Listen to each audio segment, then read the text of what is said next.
Grab your drinks and have a seat. It's time for serial killers.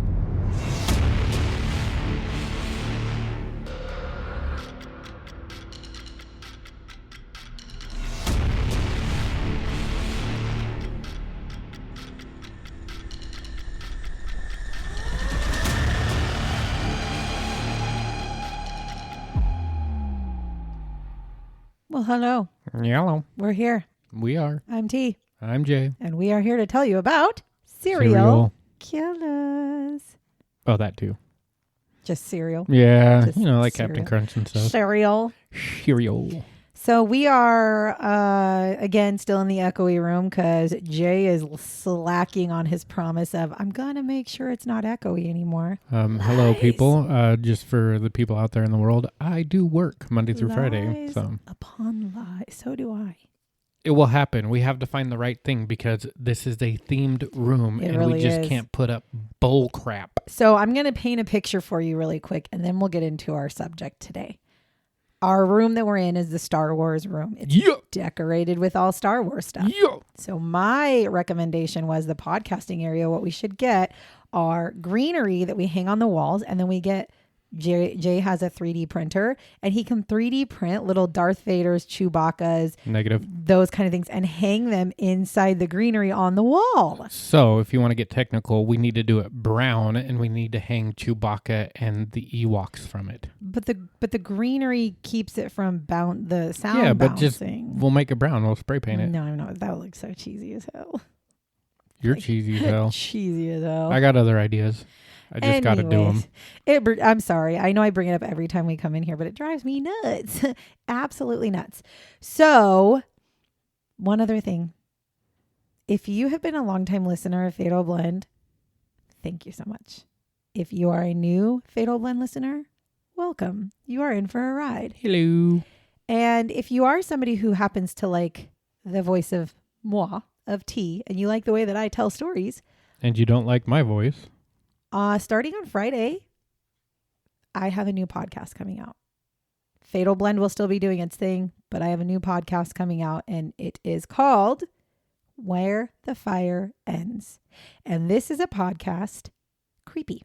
It's a creepy, spooky, unexplained, paranormal, all that stuff podcast. So the first episode will be coming out on Friday. You will be able to get it on Patreon at patreon.com/where the fire ends. You can get it on Spotify if you look up Where the Fire Ends, and you will be able to get it on YouTube at Where the Fire Ends. So if you like listening to me talk, but you would like to hear a different co-host, I co-host it with my son, Big Country, and we are going to be talking about all things spooky and creepy. So if you like that kind of vibe, check us out. Our first episode, like I said, releases on Friday, and we will be having new episodes every Friday. And I am going to shamelessly plug it here because I do those things. I would like to get the word out that I have this other podcast because they're very different. But if you like both types of things, you now can hear me on both of them. And me on this one, and somebody who sounds very similar to me on the other one. He does sound similar to Jay, but it's not Jay. I promise. It's my son. And so, yeah, I'm looking forward to it. I'm very excited about this podcast. It's some things that I am actually not well versed in, but I love to research things.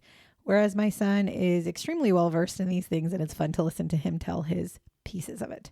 And don't forget to always be ready to check out the Patreon for Fatal Blend at patreon.com/Fatal Blend. Jay and I are working on our very first bonus episode. We will be dissecting the Ed Gein series. Yeah, the Ed Gein series. And it'll be a fun time. It's not going to be set up like these. It's just going to be us really, honestly, just bullshitting about the goods. Talking some shit. Well, we're going to talk about the good of the movie, the bads of the movie, and we're going to even have a rating scale on how we feel about it. So if you want to be privy to those, you're going to have to follow us on Patreon and you're going to have to become a paid subscriber for our Patreon. But you also will have other benefits like helping us pick the movies that we're going to be watching and probably doing some polls on what serial killers you want to hear us talk about in the future. So I just had to get all that out, but we can actually get here to talk about what we talk about, which is what we're drinking. Killer. Oh, and serial killers. So drinking. We had a very productive, long day today. We were driving all over the place, spent hours and hours in the car. So coffee this morning was a necessity. Yeah. So I had my coffee. So what did you have this morning? I had what is called a legendary latte from Bigfoot. My drink. I was going to tell them about it. I forgot you had the same thing. Yeah, but I had mine with regular milk. True. And half sweet, iced, of course. But now I'm moving on to water, as it is later in the day and probably should be what I drink before going to bed. Yeah, I actually am doing the same thing, but I will share with you if you are in the I want to say that I think they're just Pacific Northwest. Me too. So if you live in the Pacific Northwest and you've never had Bigfoot Java, I highly recommend.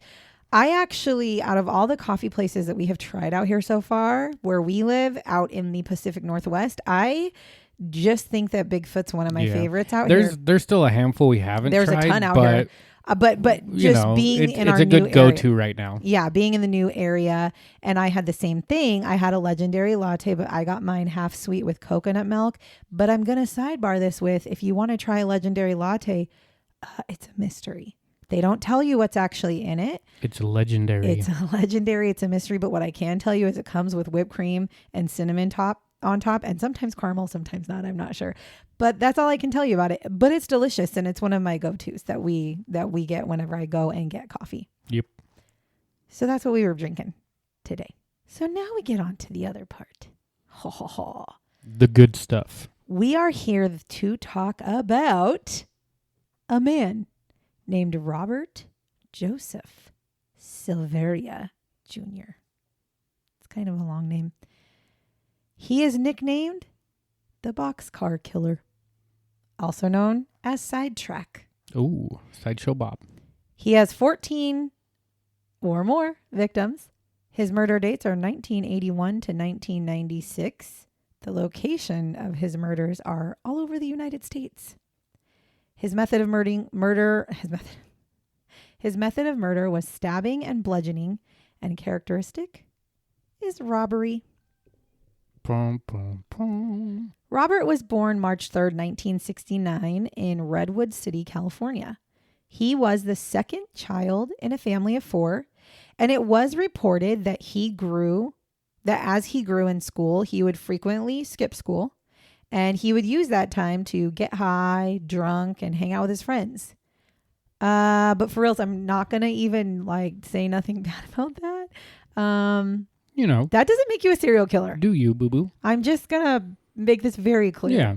I had my fair share of leaving school to do partying, and I'm definitely not a serial killer. Yet. And I think Jay also was not the most efficient student. I was a straight A student. And he also is not a serial killer. So that is not a precursor to being a serial killer. Yet. And it's not even a precursor as to having a bad childhood. I feel like anybody that's relatively close to our age, which by the way, we are actually much younger than him, but anybody who's close to our age, if you're in your late 30s and up to mid 40s, you understand. Y'all skip school. That's just how we lived our life.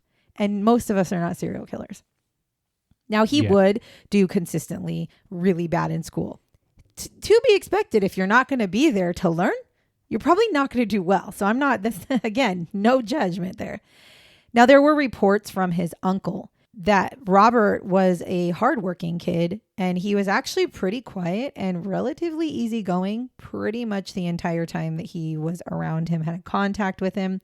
And he actually, to this day, does not understand how Robert is being accused of the things that he's being accused of. And he said that he thinks there has to be some sort of an explanation because it does not make sense with who Robert was. So keep that in mind. It's in my mind.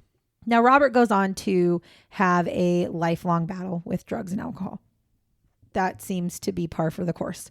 He would regularly use meth and crack cocaine, and he would follow that up with alcohol, all the time.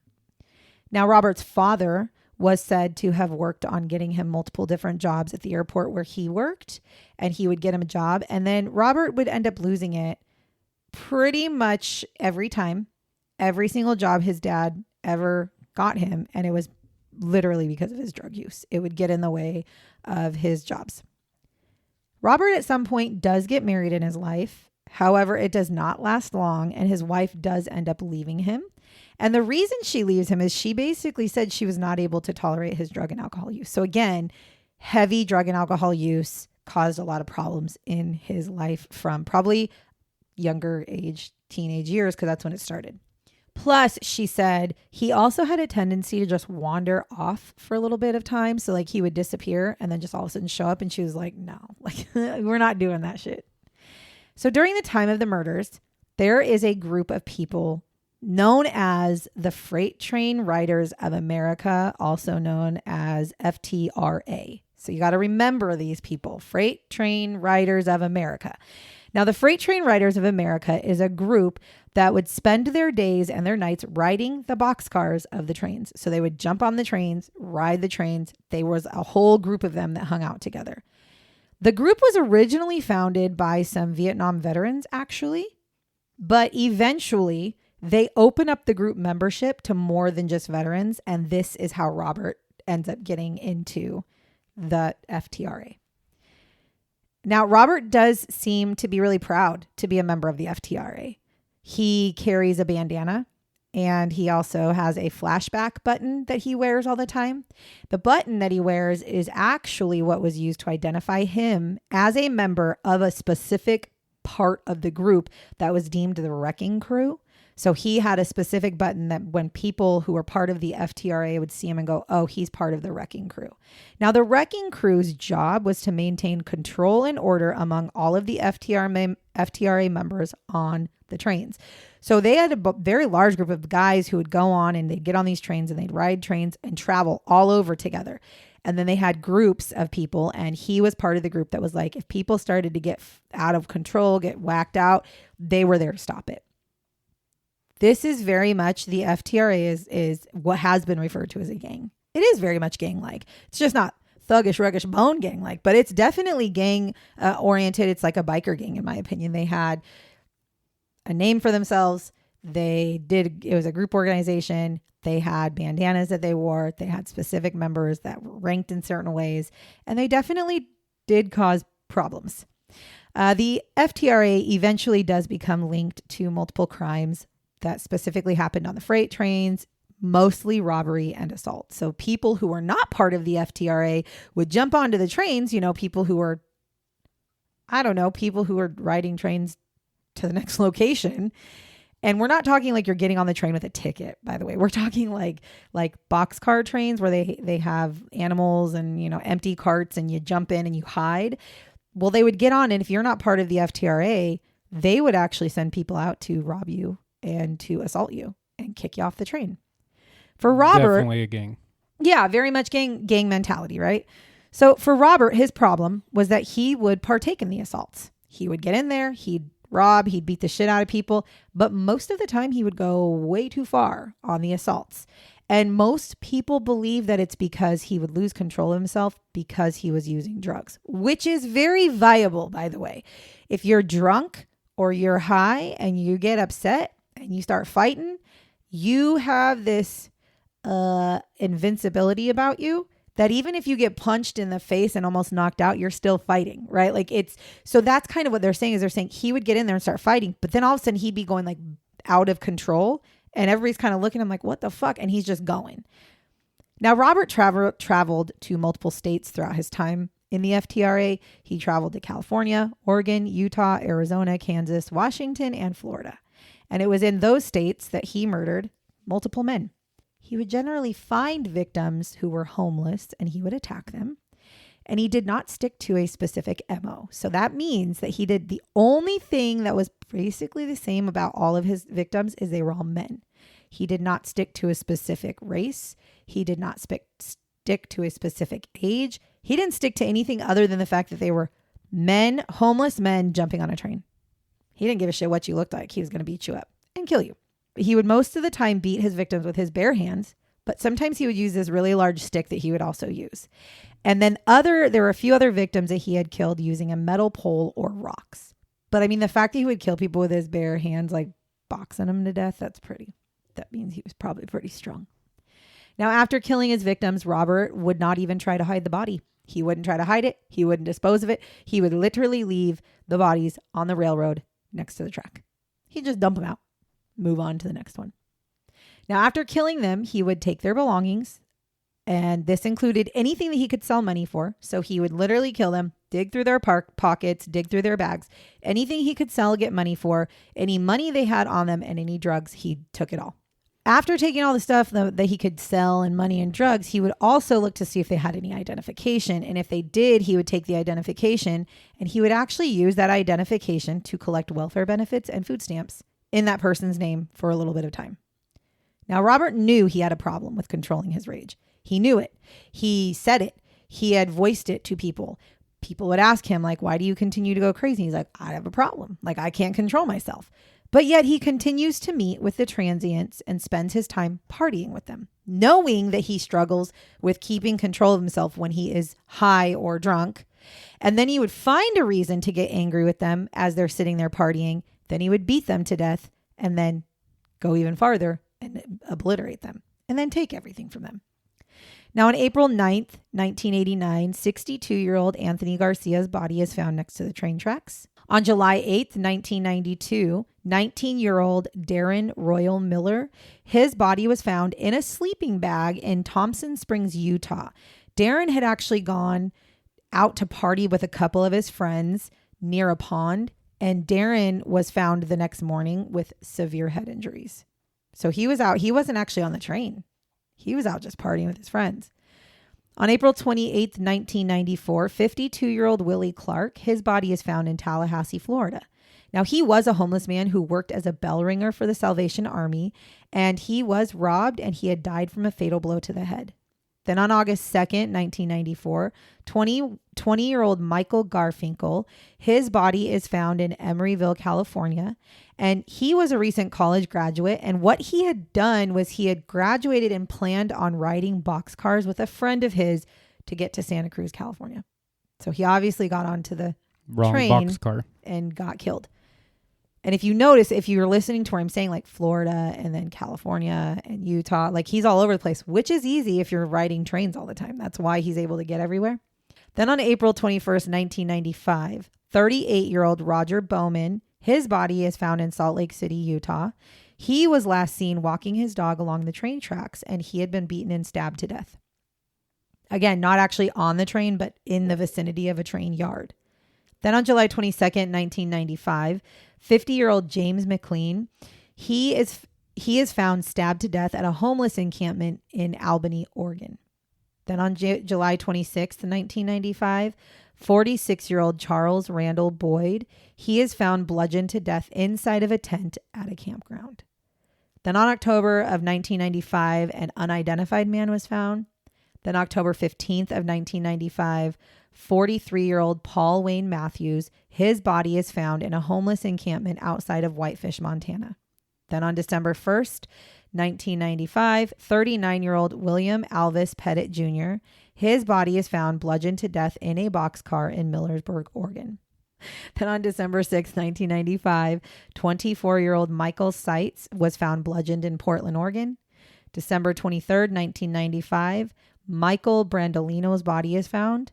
Now, when the body of Michael Seitz, so the one who died December 6th of 1995, when his body is found, it's found on a train in Portland, Oregon.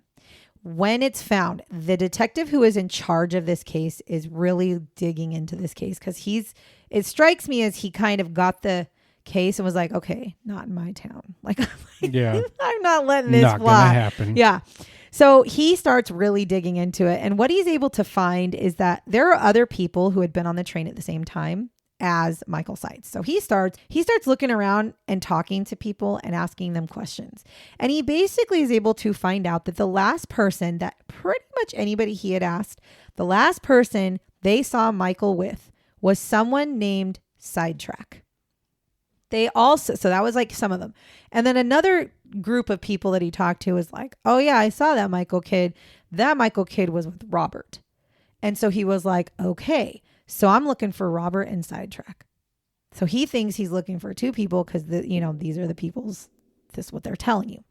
Now, most of the witnesses had said that what the reason they saw Michael going with Robert is because Robert and Michael were off looking together to go find drugs. And so that's why a lot of people are like, no, he was with Robert because they left to go find drugs. Now, information for this person was sent out to other police agencies trying to locate either Robert or Sidetrack. Like, he sends out information to other police areas, other police departments in the area saying, I'm looking for somebody, Robert, who is known to be on the train, or somebody named Sidetrack, who is known to you as somebody you would see on a train a lot. I need to talk to them. Well, on March 2nd, 1996, Robert is caught and he is taken into custody. When they take him into custody, they do find William Pettit's backpack in Robert's possession, along with William Pettit's social security card, his birth certificate, food stamps in William's name, hair beads, Paul Matthews' identification, food stamp documents for Paul Matthews, and a credit card that belongs to Charles Boyd. Now they're looking at Robert like, your name is none of those. Why do we have all these people's names or all these people's identifications? He's like, I found them in this backpack here. So while he's being interviewed, as he's being talked to, it is at this moment they discover that Robert is actually Sidetrack. So they realize, okay, we weren't looking for two people. We are looking for somebody who is Robert, but he is known to everybody in like the FTRA as Sidetrack. That's his name. And all the people who knew him as Sidetrack. Robert does actually end up confessing while he's being interrogated. He confesses to multiple murders. He also provides a hand-drawn map to show where each one of the murders took place. So he sits down with the police. They're grilling the shit out of him. I mean, come on. At this point, you have to admit it. They literally have 3 different men's identification on you. And these people are people who have been found dead. Okay, so they know this. And so he basically is like, the jig is up, guys. Okay, let me tell you You derailed me. Let me tell you a little story. And so he tells them what he's been doing, where they've been, draws them this map to show, okay, I killed somebody here. Now, I will say this. I'm unclear if he actually knew the people he killed. Like, I don't know if he was like, oh, I killed this guy, this guy, this guy, this guy. I think it was more, nope, I committed a murder here. I killed a guy over here. I was on the train here and killed this guy. But I don't think he actually knew all of them that he killed, but he was telling them all the people that he supposedly had killed. And he does give details to each of the killings as well. So it's not like he's just like, oh, that's what I did. He's actually like giving them details that they will be able to verify when they either find the bodies or if they get in contact with another police department, get those details if this is something that he potentially could have done. So after collecting all the information, it is very clear that he at least had a part in 14 murders. And they could tell that based off the 14 murders, comparing it with the information they gave him. With the information he gave them to these 14 bodies that had been found, whether it was how they were killed, where they were found, whatever it is. He at least was there when they died at the minimum. Now, Robert does end up going on 3 different murder trials. So he is found guilty on January 30th, 1998. He goes to his second trial where he is found guilty again on February 17th, 1998. And then he goes to trial again and is found guilty again on May 20th, 1998. Now, part of the reason why he was found guilty is because he had actually agreed to a plea bargain in at least one of them that I could verify. But it almost sounds like he pled out in all 3 cases, pled guilty, and therefore, take the death penalty off the table type of thing. My guess is he was escaping the death penalty, and that's why he did it. He ends up receiving life in prison without the possibility of parole. So he is in jail.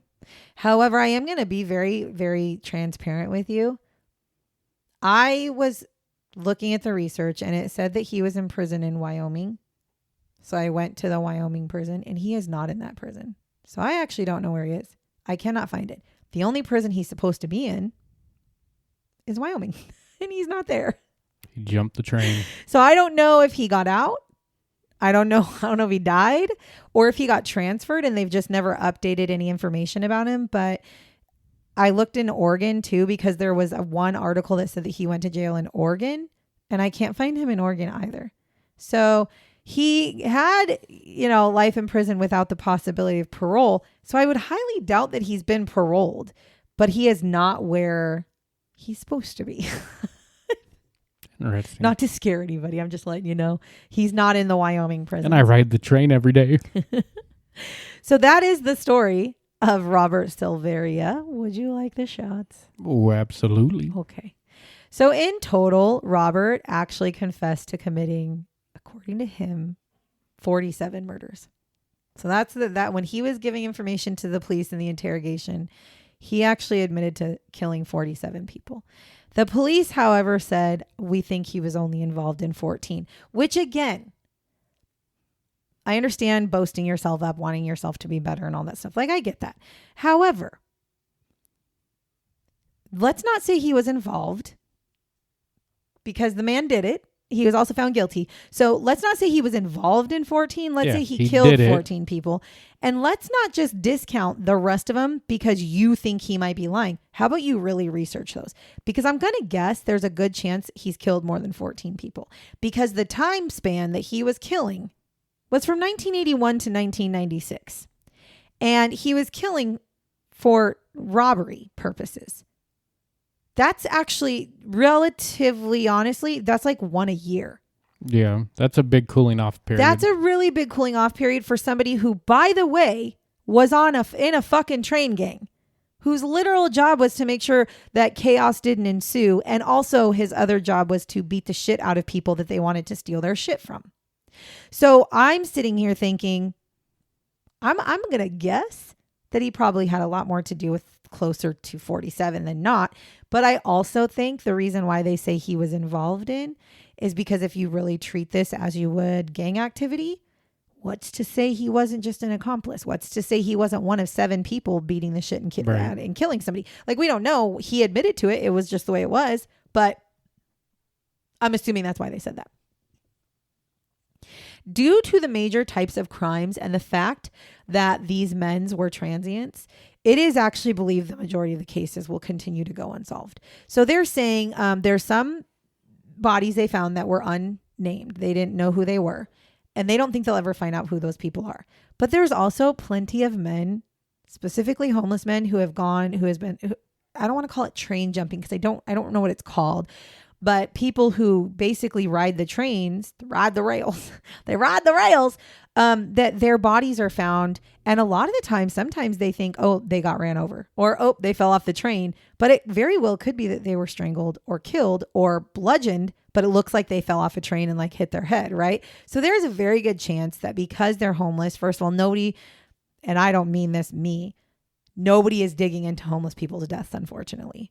Same thing about prostitutes. It's the way that our society, not our society, it's the way our justice system works is they don't give equal resources to homeless people and prostitutes that they would to somebody who's not homeless. They don't care that much. Yeah, because to them it's like, well, it's kind of part of the gig. If it doesn't affect society, don't mess with it. So I agree. I don't think they're ever going to truly find how many people he actually killed because I think a handful of people were probably chalked up as just people who died because they fell off a train or whatever.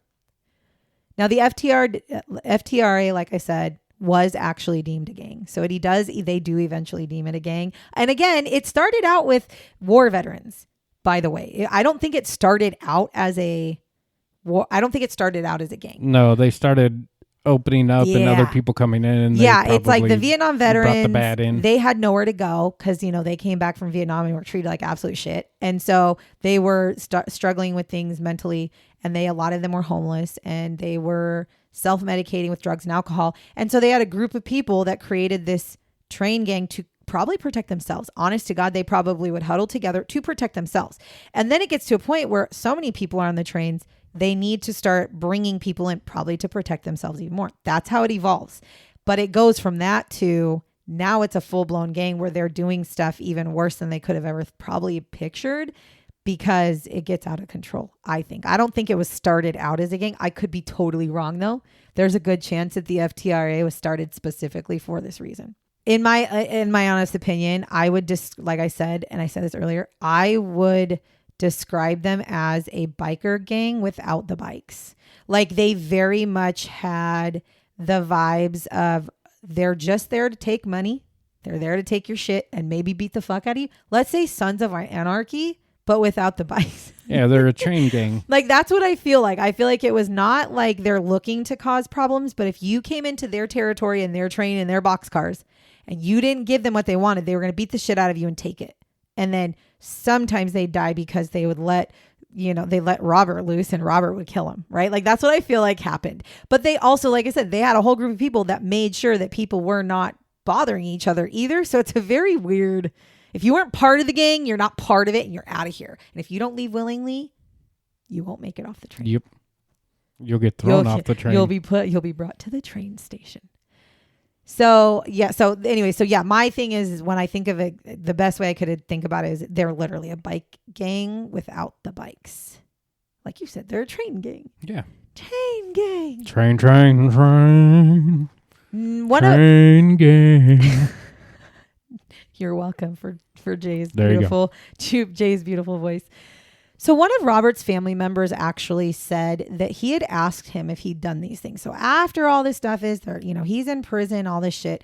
And his family member is talking to him and basically saying like, did you really do that? Did you really kill people just like that? And his response was, and I quote, "Yes, I guess I just have a deep-rooted rage. I'm confessing to everything and I'm glad they got me because I couldn't stop it, the killing. Every time I did it, it just got easier." Well, then I guess you were in the right place. I mean, not going to lie, Robert. I think you're in the right place. And final shot is there was a lieutenant who actually worked with him. And the lieutenant described him. He would not be the kind of person you would envision as being a killer. And maybe that's why he was so successful.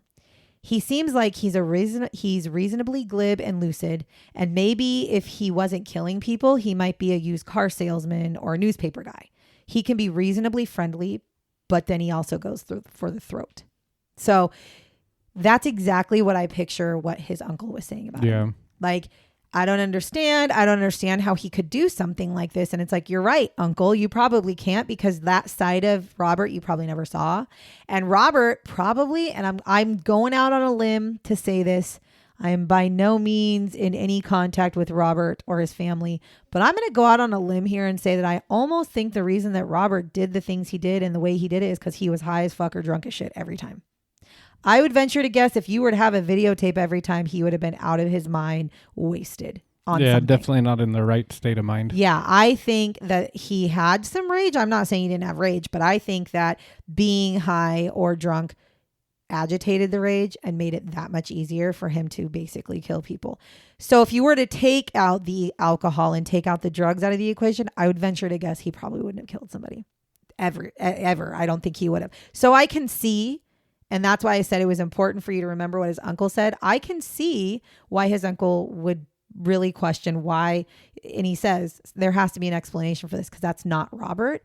Yeah, you're probably not. It's probably not Robert. It was probably really essentially Robert's, alter ego. Yeah, it's sidetracked.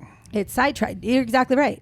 Yeah, actually, honestly, I didn't even really put that together until you said that. You're right. He probably killed everybody as sidetracked. He might not have, he doesn't have necessarily different personalities, but he has an alter ego that is drug induced. And I firmly believe that. That is not to excuse away his murders, and that is not a way to take away the pain from the victims of the family, but it is to give an explanation as to why this guy would probably not have been a serial killer, in my honest thought, if he wouldn't have gotten mixed up with them drugs and alcohol. But again, don't be judging people who be partying and having a good time. Because listen, we've all been there, and not most of us do not turn into serial killers. Okay. And even if you get all crazy, most of the time there comes a point in your life where you're like, pump the brakes. I can't do this anymore. Robert just never found that time, I guess. He just, he's got it now because he's apparently in jail somewhere, but I have no idea where he's at. So that's it. That's Robert Silveria Jr. Sidecar. You're welcome. Sidetrack. Not sidecar. Sideshow Robert. Sidecar. Sidetrack. That is the one thing I wish I wish I would have been part of like a gang when I was a kid where I could get like this really dope ass name, like Sidetrack. That would have been cool. But I wasn't. You did. You had Tita. Oh, that was something that my cousin called me because he didn't understand my name. But you know what? That's good. He still calls me that as a full-fledged ass adult. And I take it every time because I think it's great.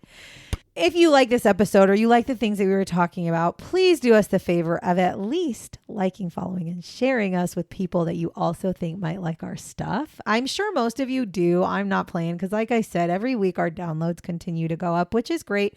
And we're very, very thankful for that. Don't forget about the upcoming bonus episode that will be released hopefully in the next couple of weeks.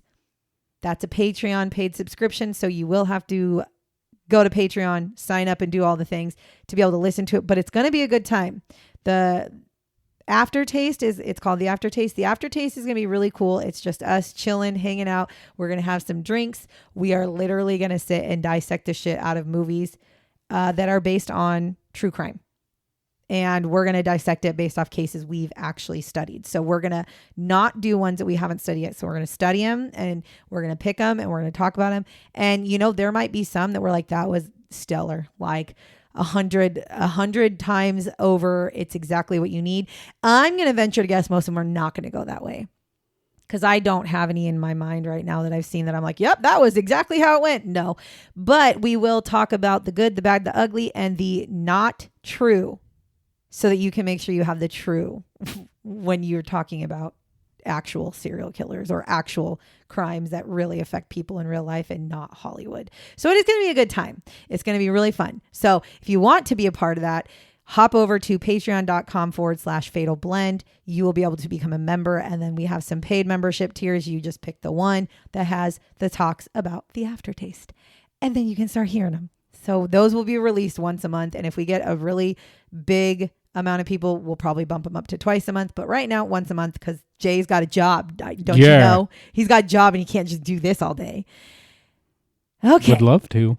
And don't forget, we do have TikTok, we have Facebook, and we have Instagram. So please, if you are a social media buff, follow us on those and always feel free to reach out and talk to us and give us some ideas or have some conversations with us. We like that stuff. Okay. Other than that, I don't really have much else to say. I know it's really strange to think that, but I don't. And so I just want to tell you, thank you so much for listening to us tell you the story of Robert Silveria Jr., also known as the Boxcar Killer, which I'm not going to lie, I really continued to think of Boxcar Children when I was doing the research on this. So until next week, goodbye. Bye-bye. Remember to lock your doors and bar your windows. Until next time.